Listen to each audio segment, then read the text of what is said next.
1학년 학생 여러분, 권희생과 함께하는 즐거운 한국사 교실입니다. 이제 내일은 이제 2학년 학생들이 등교를 하게 되고요. 자, 1학년 여러분들도 이제 다음 주면 등교를 하게 돼서 이제 여러분들과 직접 얼굴과 얼굴을 마주 보면서 수업을 할 수 있을 것 같네요. 그 시간이 좀 기대가 됩니다. 자, 이번 시간에는요, 공론의 바탕을 둔 정치운영 그 세 번째 시간이에요. 자, 한 강인데 이것을 3시간에 좀 나눠서 수업을 하고 있는데, 그만큼 조선 역사에 있어서 매우 중요한, 그러니까 조선의 정치사에 있어서 매우 중요한 부분이기 때문에 제가 좀 더 자세하게 수업을 하고 있습니다.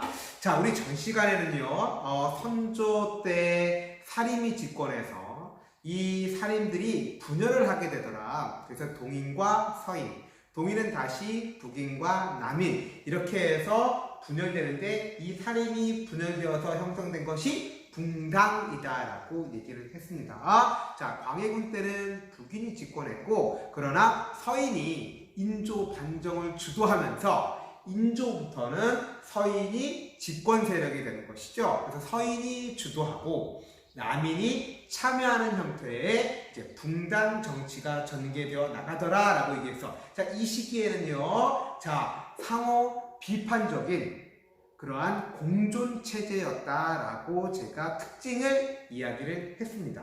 자, 그런데 이 서인과 남인의 대립이 격화되는 사건이 발생하죠. 바로 현종 때 두 차례에 걸친 예송 논쟁이 일어나게 되면서 결국 서인과 남인의 대립이 격화되었고, 결국 숙종 때 황국이 반복적으로 일어난다라고 얘기를 했습니다. 자, 그래서 집권 세력이 급격히 교체하고 그때마다 집권 붕당이 모든 권력을 독차지하게 되는, 즉 일당 전제화 현상이 나타났다라고 얘기를 했습니다. 따라서 상호 비판적인 공존체제가 무너지게 되고요, 3, 4의 언론 기능 역시 변질되더라. 자, 이 과정에서 왕권이 약화되더라라고 얘기를 했습니다. 자, 그래서 붕당 간의 세력 균형을 통한 왕권 강화. 자, 그래서 탕평론이 제기되었다라고 얘기를 했습니다. 자, 이에 따라서 이제 탕평 정치가 실시되는데, 이제 본격적인 탕평 정치가 실시가 되는 건 이제 영조 때입니다. 자, 그래서 오늘은요, 이제 영조부터 제가 설명을 하도록 하겠습니다. 자, 이제 숙종 다음에 이제 경종이 왕이 되죠. 장희빈의 아들입니다. 근데 경종이 일찍 죽게 되죠. 일찍 죽게 되고, 이 경종의 이복 동생인 영조가 서인 세력을 등에 업고 왕이 됩니다. 이게 영조죠. 자, 그리고 영조는 그 이전에 숙종 때부터 전개되어 너무나 그 일당 전제와의 현상 속에서 또 집권 세력이 이제 변화되면서 수많은 신하 관리들이 사약을 먹고 귀양 가고 이러한 폐해를 너무나 많이 본 거예요. 그래서 제대로 된 정치가 이루어지기 위해서는 붕당 간의 대립을 좀 억제해야 되겠다, 완화시켜야 되겠다라고 생각을 했던 것이고, 그래서 탕평 정치가 실시가 됩니다. 자, 탕평 정치란, 자, 여러 붕당 사람을 고루 등용해서 서로 상호 견제하도록 하고, 그 위에서 왕권의 안정을 꾀하는 정치가 탕평 정치다라고 얘기를 했습니다. 자, 붕당 간의 대립을 억제해야 되고요, 골고루 여러 붕당 사람을 고루 등용해야 되겠죠. 자, 이러기 위해서 실시한 영조의 정책. 자, 첫 번째, 탕평파를 일성합니다. 자, 탕평파란 각 붕당에 온건한 세력들이죠. 강경 세력은 저 붕당하고는 절대 함께 할 수가 없어, 저 붕당을 없애버려야 돼 라고 주장하는 세력들이고, 온건 세력이라고 하면 좀 부드러운 세력이죠. 저 붕당과도 함께 할 수 있는 세력들. 그러니까 각 붕당의 온건한 세력들을 탕평파라고 해서 이들에게 주요 관직을 임명하게 된 것이죠. 그래서 이들에게 정치적 실권을 줌으로써 붕당 간의 대립을 완화시키려고 노력을 했다라는 거. 자, 그리고 첫 번째 탕평파를 육성했다라는 것이고요. 자, 두 번째로 서원을 정리합니다. 자, 우리 서원 배웠죠? 자, 서원은 붕당 정치, 각 붕당의 근거지라고 할 수가 있어요. 왜냐하면 내가 어느 서원에서, 어느 지역에 있는 어느 서원에서 어느 스승님한테 배웠다. 이거에 의해서 붕당이 결정이 되거든요. 따라서 이 붕당 간의 대립 혹은 붕당의 근거지가 될 수 있는 것이 서원이기 때문에 이 서원을 대대적으로 정리해 버렸습니다. 자, 이것도 탕평정치 일환이라고 볼 수가 있겠고요. 세 번째로요. 자, 이조전랑이라고 하는 관직이 있습니다. 이조전랑 제가 앞서 붕당의 형성 때도 잠깐 설명을 했던 것 같은데요. 자, 우리 이조는 문관의 인사를 담당하는 매우 중요한 부서죠. 자, 이조의 짱은 이조 판서조. 그렇죠? 이조 판서가 있고요. 그 밑에는 차관 역할을 하는 이조 참판이 있습니다. 그 밑에 이조 참의가 있고요. 자, 그 밑에서 이제 좀 신쟁 관료고요. 품계는 낮죠. 그렇죠? 그렇지만 실무 역할을 하는 사람이 있겠죠. 그래서 2조에서 문관의 인사를 담당하는 2조에서 실무 역할을 담당하는 관리들을 합쳐서 일컫는 용어가 뭐냐면 2조 전랑이에요. 2조 전랑은 벼슬은 낮지만 하는 일은 매우 중요한 그러한 직책이다라고 볼 수가 있고요. 자, 그래서 붕당 정치가 전개되어 나가니까 어느 붕당에서 2조 전랑직을 차지하느냐가 매우 중요해집니다. 왜냐하면 2조 전랑은 실제로 어떤 관직을 임명하고자 할 때 후보로 떠오른 이 사람들의 가문은 어떠한지, 그 전에 관리로 있을 때 어떠한 역할을 했는지, 어떠한 일을 잘했는지, 못했는지, 인성, 품성은 어떠한지, 이런 것들을 다 조사한단 말이야. 이 이조전랑은 너무너무 중요하죠. 그럼 당연히 내가 예를 들어서 서인 노론이다라고 얘기를 하면 나와 같은 붕당 사람들을 어떻게 해야겠어? 더 높이 평가할 거 아니겠습니까? 후한 점수를 줄 거 아니에요. 게다가 더 중요한 건 3사 있죠? 사헌부, 사관원, 홍문관. 이 3사의 관원들을 추천할 수 있는 권리가 관행적으로 주어졌습니다. 따라서 붕당 정치가 전개되면 3사라는 관직은 또 너무너무 중요하잖아요. 그렇죠? 자기 붕당을 좀 보호하고 다른 붕당을 비판하려면 3사의 관직을 어느 붕당에서 차지하느냐가 매우 중요할 거 아니겠습니까? 따라서 2조 전랑은 너무나 중요한 관직이었습니다. 또 한 가지가 있어요. 매우 중요한 건데 내가 2조 전랑이었어? 근데 내가 2조 전랑의 직을 다 한 다음에 내가 승진을 했어? 승진하면 내 후임자가 있을 거 아니니? 그 후임자를 내가 추천할 수가 있어. 후임자 추천권도 가지고 있는 거야. 그러니까 막강한 거는 있죠. 벼슬은 낮지만 너무너무나 중요한 관직이었습니다. 따라서 각 붕당에서는 2조 전랑직을 차지하려고 혈안이 되어 있었고, 그랬기 때문에 영조는 2조 전랑의 권한을 약화시켰습니다. 예컨대 뭐예요? 후임자 추천권을 없애버리는 거죠. 자, 이런 식으로 해서 붕당 간의 대립을 억제하고자 했고요. 영조는 이거 외에도요, 석대전을 편찬하기도 했고요. 나중에 매우 중요하게 배울 균역법을 실시하기도 했습니다.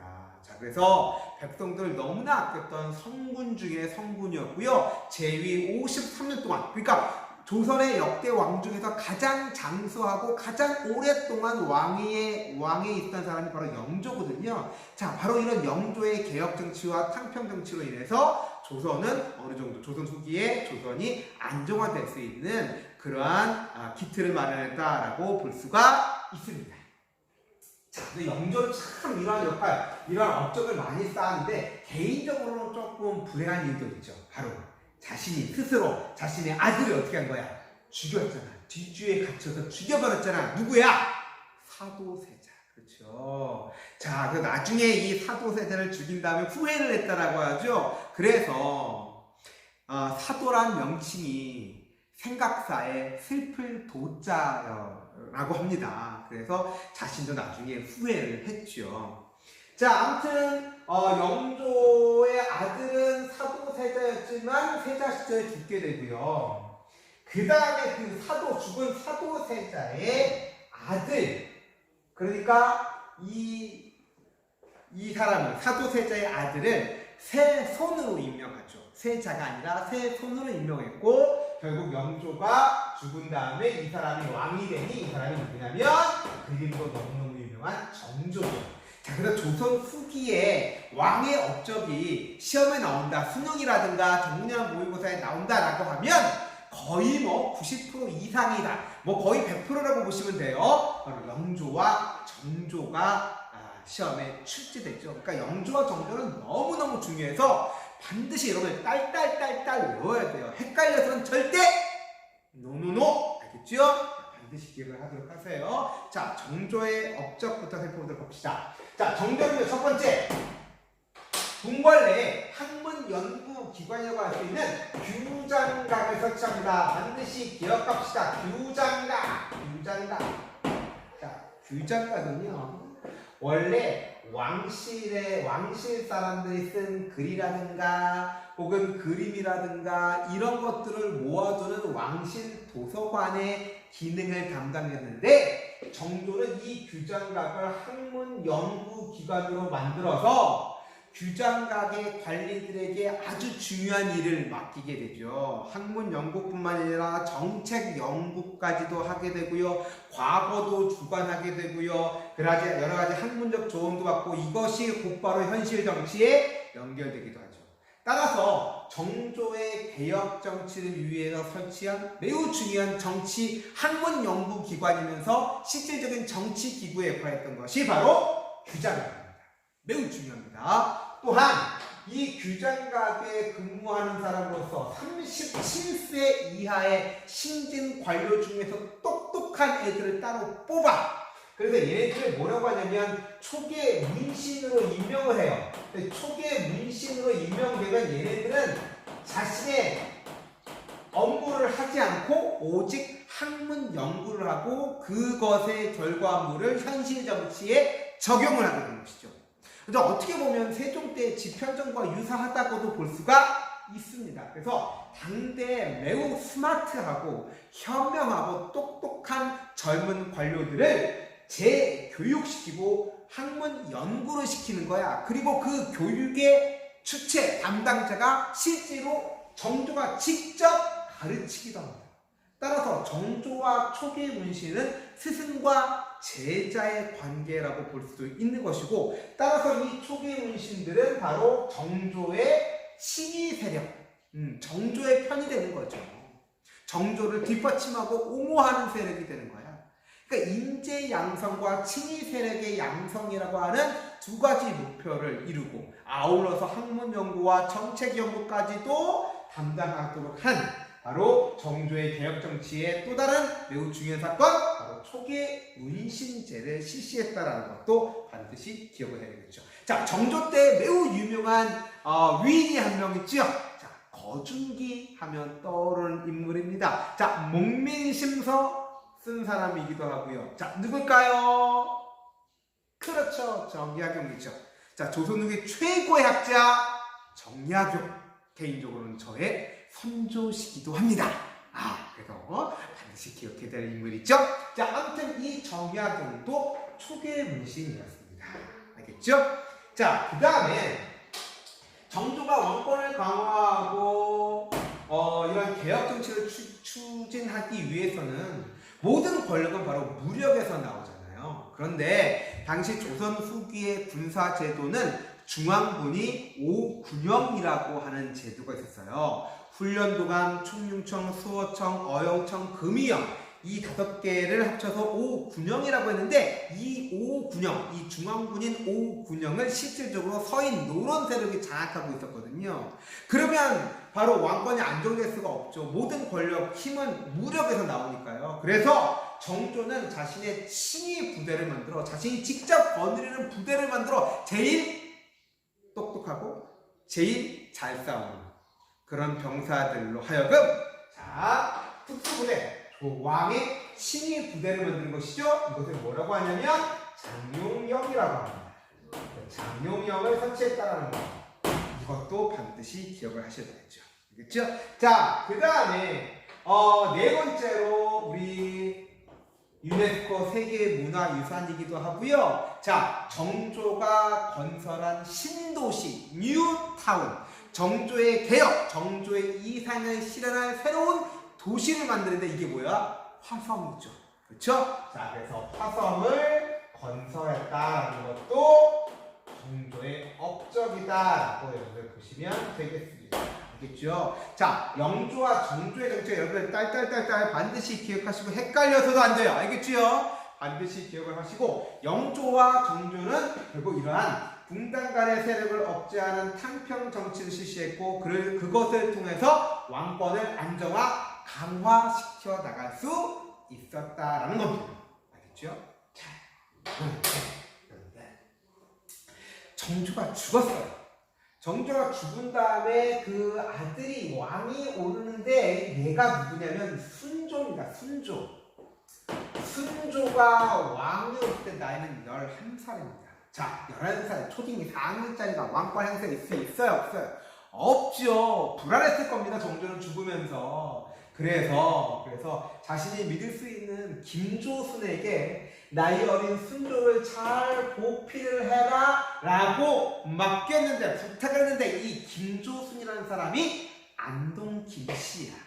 자, 왕권을 제대로 행사할 수가 없으니까 영조와 정조 때 왕에게 집중됐던 권력이 누구에게로 가는 거야? 왕의 외척으로 가는 거야. 왜냐? 김조순은 순조의 장인이었거든요. 그러니까 외척이야, 외척. 그래서 이제 외척 세력이 다시 강해지는 거야.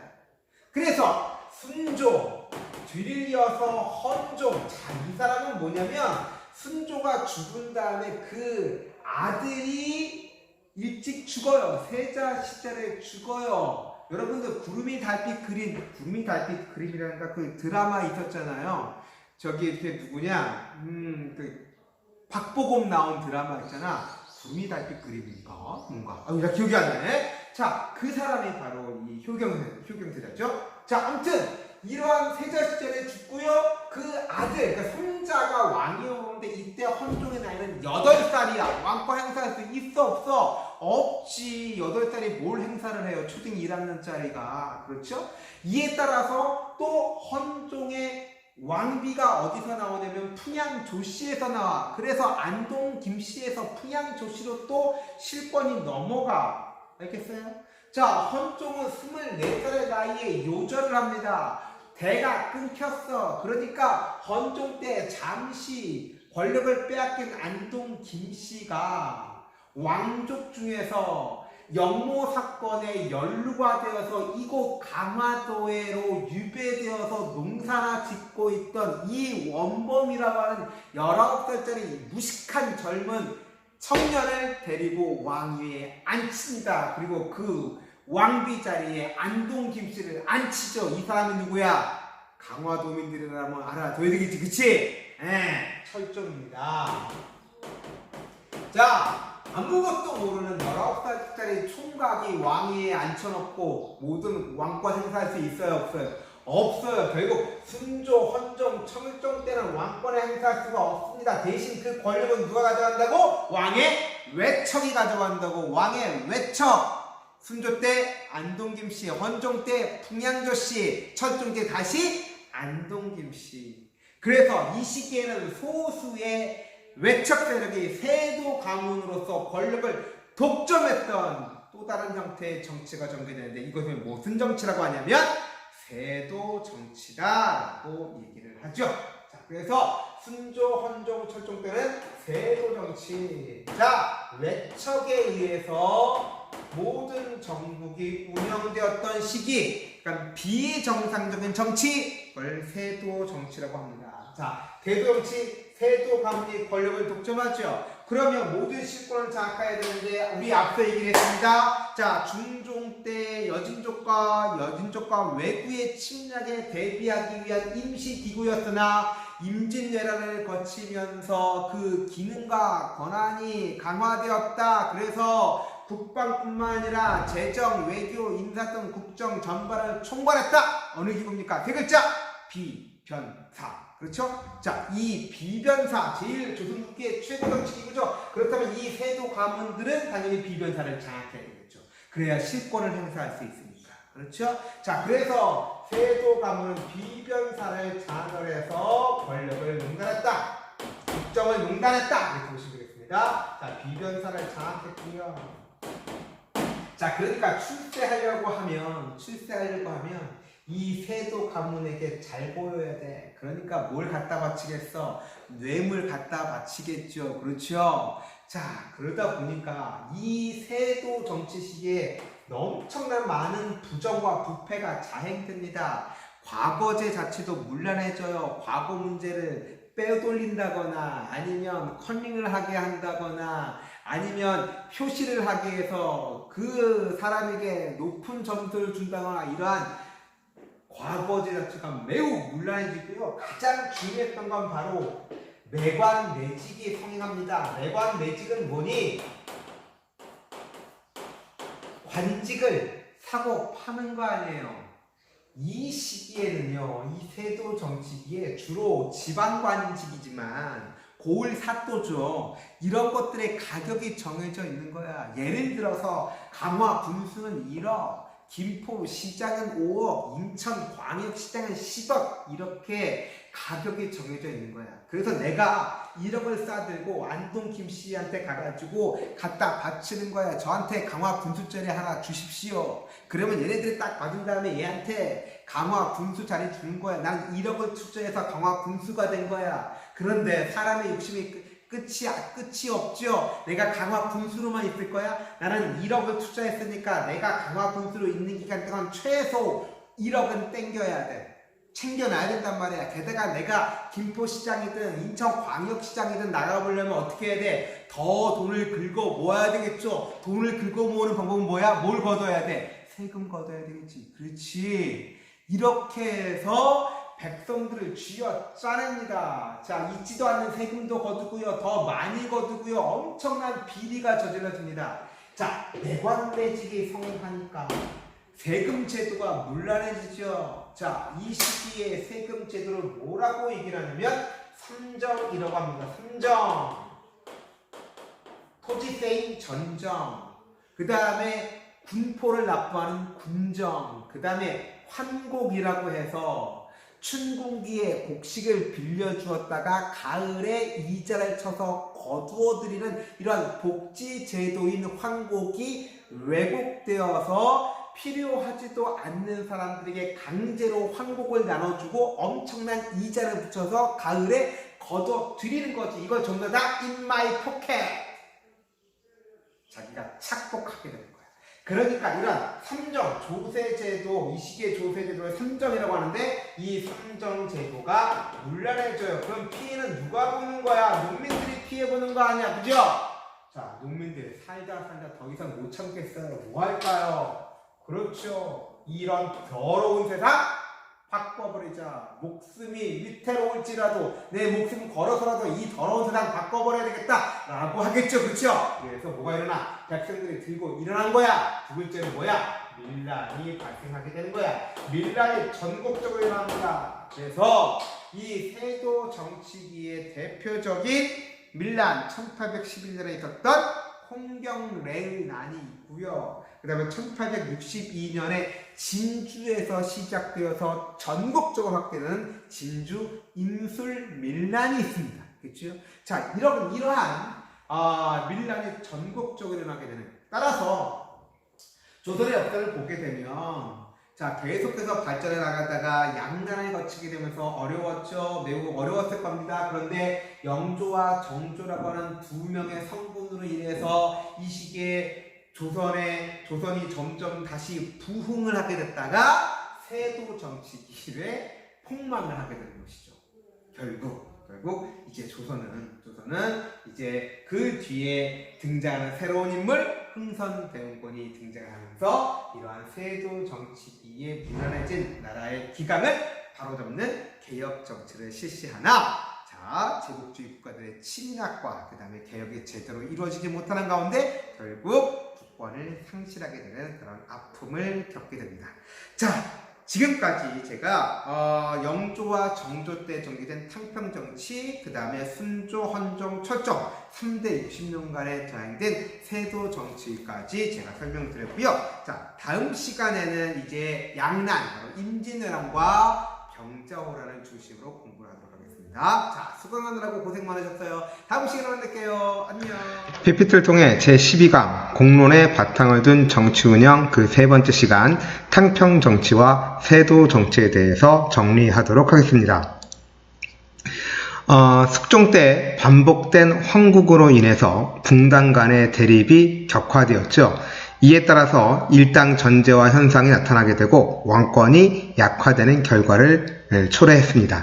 이에 따라서 영조는 붕당 간의 대립을 완화시키고 각 붕당의 사람들을 고루 등용해서 붕당 간의 세력 균형을 통해서 왕권을 안정시키고자 했습니다. 자, 그래서 영조는 이를 위해서 탕평파를 육성을 했죠. 탕평파란 각 붕당의 온건한 사람들을 탕평파라고 해서 그들에게 주요 권직을 맡기는 것이죠. 그래서 그들에게 실권을 줌으로써 붕당 간의 대립을 억제하고 그 다음에 붕당 간의 세력 균형을 추구했습니다. 탕평파를 육성했고요. 또 붕당의 근거지라고 할 수 있는 서원을 대대적으로 정리했습니다. 또한 이조 전랑의 권한을 약화시켰죠. 자, 앞서도 제가 설명했듯이 이조 전랑은 품계는 낮지만 그 하는 일이 매우 중요하다라고 얘기를 했습니다. 자, 문관 인사의 실무 업무를 담당할 뿐만 아니라 3사 관원의 추천권, 또한 후임자 추천권까지 가지고 있었기 때문에 그 권한이 매우 막강했고, 또 붕당 정치가 전개되는 과정에서 각 붕당은 이조 전랑직을 차지하기 위해서 많은 노력을 기울였죠. 따라서 붕당 간의 대립의 하나의 원인이라고 할 수 있는 이조 전랑, 그래서 이 이조 전랑의 권한을 약화시킵니다. 예컨대 이조 전랑이 후임자를 추천할 수 있는 권한, 그 권한을 없애버리게 되는 것이죠. 자, 아무튼 이러한 방법으로 그 붕당 간의 대립을 억제하고 그 위에서 왕권을 안정시킬 수 있었습니다. 한편 영조의 손자인 정조가 영조의 뒤를 이어서 왕이 되죠. 정조 역시 각 붕당 간의 대립을 완화하는 탕평 정치를 실시했고, 특히 정조는 왕권 강화를 추구했습니다. 자, 이러한 정조는 이러한 강력한 왕권을 행사하기 위해서 규장각을 설치했습니다. 자, 규장각은 원래 왕실 도서관의 기능을 하던 것인데, 이 규장각에서 학문 연구와 정책 연구, 그 다음에 과거 시험을 주관하게 하는 등 매우 중요한 정치적 업무를 줌으로써 이 규장각이 정조 시대에 가장 중요한, 그 다음에 권한이 있는, 실권이 있는 그러한 중요한 정치기구로 성장을 하게 됩니다. 또한 37세 이하의 신진 관료들을 재교육시키는 초계 문신제를 실시를 했죠. 그래서 이러한 신진 관료들을 정조의 친위 세력으로 양성을 하고, 또 이들이 학문 연구와 함께 정책 연구까지 수행하게 함으로써 바로 정조의 왕권을 강화하고 정조의 개혁 정치를 뒷받침하도록 했습니다.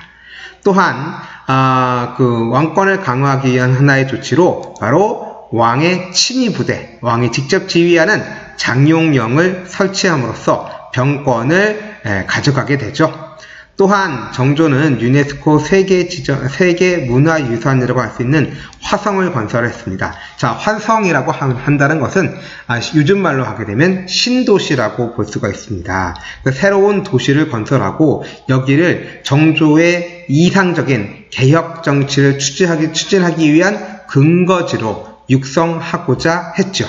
자, 이러한 영조와 정조 때의 그 정치, 탕평 정치를 통해서 왕의 권력은 강화되는 그러한 결과를 가져왔습니다.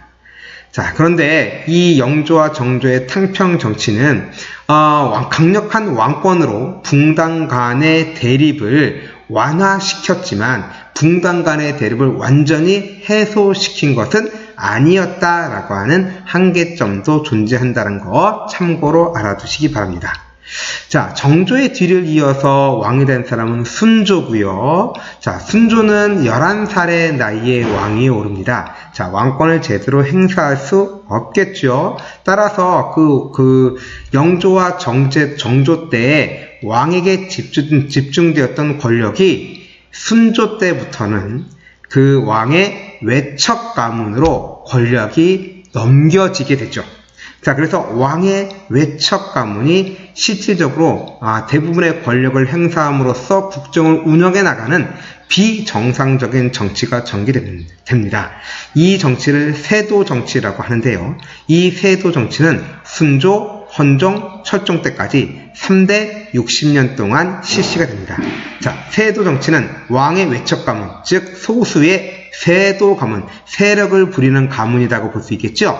이 세도 가문이 권력을 독점을 하게 되는 정치 형태입니다. 특히 세도 가문은 조선 후기의 최고 정치 기구라고 할 수 있는 비변사를 장악해서 권력을 행사를 했죠. 자, 모든 권력이 소수의 사람들에게 독점되다 보니까 수많은 부정부패가 나타나게 되죠. 대표적인 예가 과거제의 문란과 함께 나타난 매관 매직의 성행입니다. 즉 관직을 사고 판다라는 것이죠. 관직을 산 사람들은 당연히 그 자신이 투자한 돈을 회수하기 위한 방안으로 백성들을 쥐어짜게 되는 것입니다. 예컨대 그 고을에 사또가 된 수령이 된 사람들은 자신이 관직을 샀기 때문에 그 이상의 돈을 마련하기 위해서 백성들에게 수많은 세금을 거두게 되는 것이죠. 이에 따라서 조세 제도가 매우 문란해지게 되는데 이 시기의 조세를 삼정이라고 합니다. 전정이라고 해서 토지세, 군정이라고 해서 분포, 그 다음에 환곡, 이 세 가지를 묶어서 삼정이라고 하는데 그 삼정이 문란해지게 되었다, 이렇게 보시면 되겠습니다. 자, 그러니까 백성들의 삶이 매우 어려워졌겠죠. 자, 참지 못한 농민들은 드디어 봉기하게 되는 것이고 농민 봉기가 전국적으로 일어나게 됩니다. 자, 이러한 밀란이 발생됐다는 것 역시 세도 정치기의 하나의 현상이었습니다. 자, 이 시기에 있었던 밀란, 대표적으로 1811년에 있었던 홍경래의 난이 있고요. 그 다음에 1862년에 임술년에 있었던 임술 농민 봉기가 대표적인 이 시기의 세도정치기의 밀란이라고 할 수가 있습니다. 자, 지금까지 탕평 정치와 세도 정치를 제가 설명을 드렸고요. 다음 시간에는 조선의 대외관계와 양난의 전개, 즉 임진왜란과 병자호란을 중심으로 공부하도록 하겠습니다. 수고 많으셨습니다.